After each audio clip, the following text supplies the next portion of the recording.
If anybody's wondering, that can come off like a red flag, wanting to show your ass and make out with somebody as soon as you meet them. All right, Rob, we've seen you with Sophie all this time, and so I feel like I maybe know your type, but what would you say you're looking for in your next partner? Physically beautiful, but personality-wise, somebody who is consistent, loyal, has a lot consideration, has that inside of them. Agreeable, she wants to work things out, wants to work on us, showing that matters. We watched you get your heart broken on The Last Resort.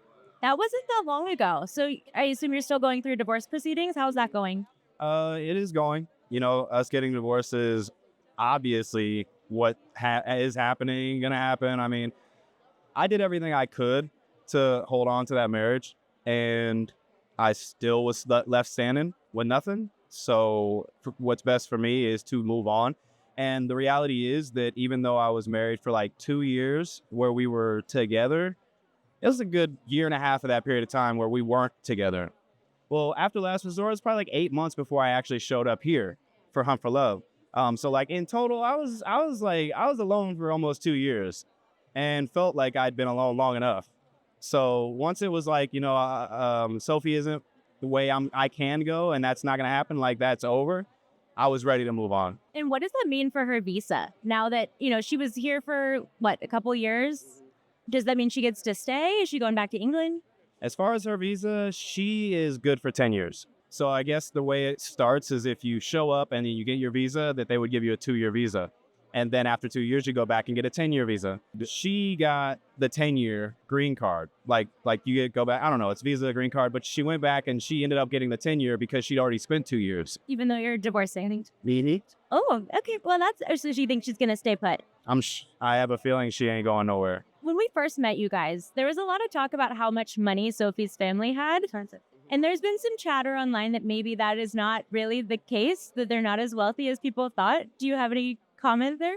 All I can say is that just because somebody says they have money does not mean they have anything to offer. I'm not in her family's pockets. Whatever money there is or isn't on her family's side has never paid a dime towards Sophie and I's relationship. It's kind of like a moot point.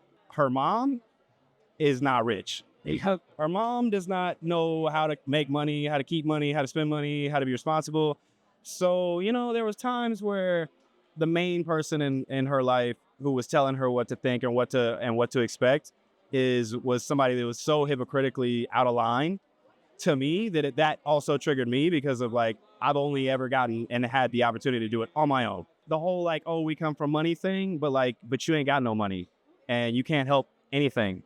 So how about let me do what I got to do to keep us going forward instead of, all the criticism. I mean, she was very critical of the bathroom situation in that there wasn't one in the apartment. I didn't know that was legal, actually.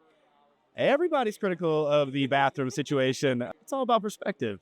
I lived like 2 years on an untouched property on a mountain in Oregon.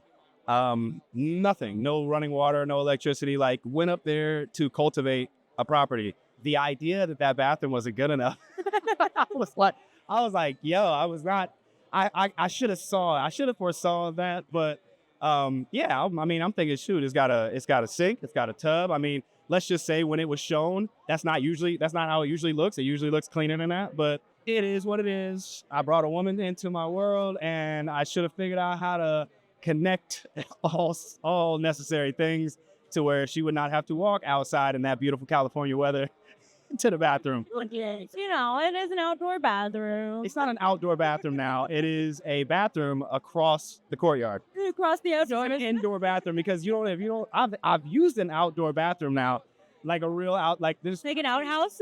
like there's trees. I can see the trees. That's a real outdoor bathroom. But yeah, it was attached to the main house. So my room was over here, and the bathroom was attached to the main house. So for us, we had to walk over to it. You live and you learn. You live and you learn. But now you are moving on to greener pastures, so to speak. Right off the bat, you and Elise were getting super close. She came on really strong. What were your thoughts when she was coming on to you so hard? She did come on to me pretty strong. I felt like it was a little too strong in itself. It doesn't make her come off like oh, this is like wifey right here, or this is like the one that I should like believe in, because you know, it's coming in strong. You know, when you're following me to the bar and then coming back to me like, you want to see my ass, and then I'm like, yeah, sure, and then you're like, all right, but I'm gonna kiss you first.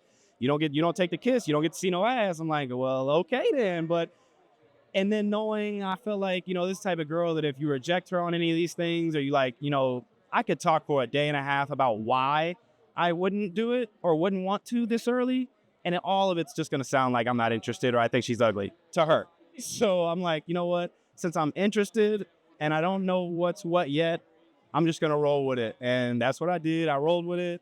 Probably kissed somebody a little earlier than I should have, but hey, that's how it goes sometimes. How it goes sometimes. You did mention that she wasn't wifey vibes, but a lot of other guys apparently have thought that she was. I don't know if you caught, she had the necklace with the old diamond from her ring. It was a very large diamond. Huh? Did that make you feel any type of way? Were you like a little insecure about this giant rock? I don't care about what she's got on. One thing I do know is that she's been proposed to, but she ain't never been married. So if she's just, you know, Thanos collecting rings, then like, cool, good for her. But like, you know, if she chooses to go from over there to over here, how she does that, I get to work with that. However, I feel like, you know, I don't have to assume she's wifey just because she's attractive. I didn't assume that she couldn't be like a solid dope chick. I just felt like I'll have to keep a really close eye on her because some of this is moving a little fast for me to feel like, maybe does this happen with everybody? You know, like, is this how she is with any guy like that she likes? I don't know. So, you know, stay tuned to see how that plays out. But yeah, if anybody's wondering, that can come off like a red flag. Wanting to show your ass and make out with somebody as soon as you meet them. Well, you know, I do understand that, but we can't wait to see what's going on the rest of the season of Hunt for Love and see if you actually do find love with somebody. We shall see. Stay tuned.